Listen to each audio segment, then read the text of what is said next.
हम सब यहाँ पर फिर एक बार मोदी सरकार, फिर एक बार मोदी सरकार, फिर एक बार मोदी सरकार, इस बार 400 पार, इस बार 400 पार, इस बार 400 पार। नमस्कार, आप देख रहे हैं न्यूज और मैं हूं आपके साथ अनुषा। दिल्ली का रास्ता यूपी से होकर जाता है। यूपी की 80 सीट जीतने का लक्ष्य बीजेपी ने रखा है। हालांकि इंडिया गठबंधन के बाद यूपी में क्लीन स्वीप कर पाना इतना आसान नहीं होगा। इस बार बीजेपी को अपनी जीती हुई सीट बचाने में भी मुश्किलें होंगी। वहीं 2019 में हारी सीट जीतना एक बड़ी चुनौती रहने वाली है।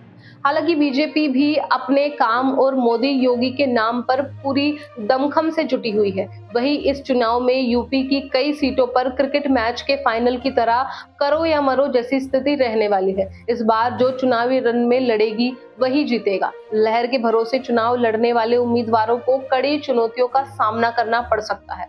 अब आपको उन सीटों के बारे में बताते हैं जहां दिलचस्प मुकाबला हो सकता है। बात अगर यूपी की सबसे हॉट सीट या कांटे की टक्कर वाली सीट की करें तो पहला नाम अमेठी सीट हो सकती है। अमेठी लोकसभा सीट पर उसी स्थिति में मुकाबला कांटे का होने की संभावनाएं हैं जब कांग्रेस नेता राहुल गांधी अमेठी से चुनाव लड़े। अमेठी कांग्रेस का गढ़ रहा है और 2019 के चुनाव में अमेठी से राहुल गांधी चुनाव हार गए थे। उधर बीजेपी ने मौजूदा सांसद और केंद्रीय मंत्री स्मृति ईरानी को उम्मीदवार बनाया है। हाल ये है कि कांग्रेस अभी तक उम्मीदवार की घोषणा तक नहीं कर पाई है।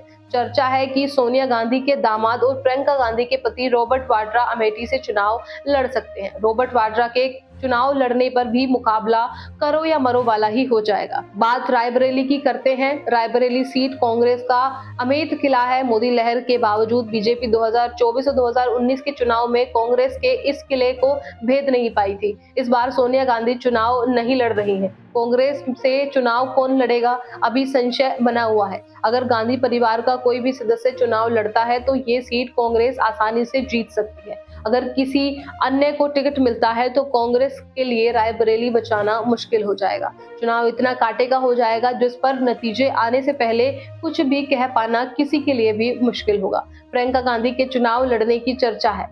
अगर प्रियंका चुनाव लड़ी तो कांग्रेस का रास्ता साफ हो जाएगा। बीजेपी के मिशन 80 पर प्रियंका पानी फेर सकती है। वहीं सपा का गढ़ मानी जाने वाली मैनपुरी सीट पर अगर बीजेपी नेताजी मुलायम सिंह यादव की छोरी बहू अपर्णा यादव को टिकट देती है तो उस स्थिति में चुनाव कांटे का होने की संभावनाएं है। वरना इस सीट पर हुए उपचुनाव के नतीजों में साफ साफ संकेत है कि इस बार की नतीजे सपा में पक्ष में आएंगे। डिंपल यादव आसानी से चुनाव जीत जाएंगी। अपर्णा चुनाव लड़ी तो लड़ाई बेहद रोमांचक होगी। उस स्थिति में जीत हार का आकलन कर पाना मुश्किल होगा। ऐसे ही कनौज सीट से सपा मुखिया अखिलेश यादव के चुनाव लड़ने पर भी मुकाबला जैसी स्थिति होगा। वरना बीजेपी के सुब्रत पाठक कमल खिला देंगे और बदायूं सीट पर इस बार कड़ा मुकाबला होने के आसार है। सपा के कहावर नेता शिवपाल यादव को टिकट दिया गया है जबकि बीजेपी ने मौजूदा सांसद संगमिया मौर्य को टिकट काट दिया है। इस बार बीजेपी के दुर्भाग्य साक्ष्य की टक्कर शिवपाल यादव से होगी। उधर घोसी सीट पर भी मुकाबला करो या मरो वाला ही होने वाला है। वहीं आजमगढ़ सीट पर भी सपा ने धर्मेंद्र यादव को उतारकर निदेश लाल निरुआ को कड़ी टक्कर दे दी है। सपा का गढ़ रही इस सीट पर भी कांटे की टक्कर हो सकती है।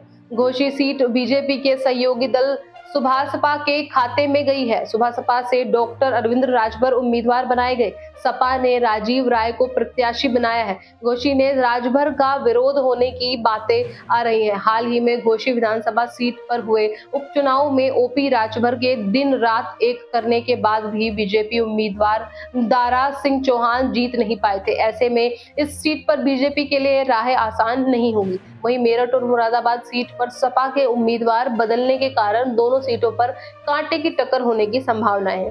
उधर सपा के कहावर नेता आजम खान के प्रभाव वाली रामपुर सीट पर भी इस बार मुकाबला एक तरफा नहीं होने वाला है। उपचुनाव में बीजेपी ने कब्जा जमा लिया है।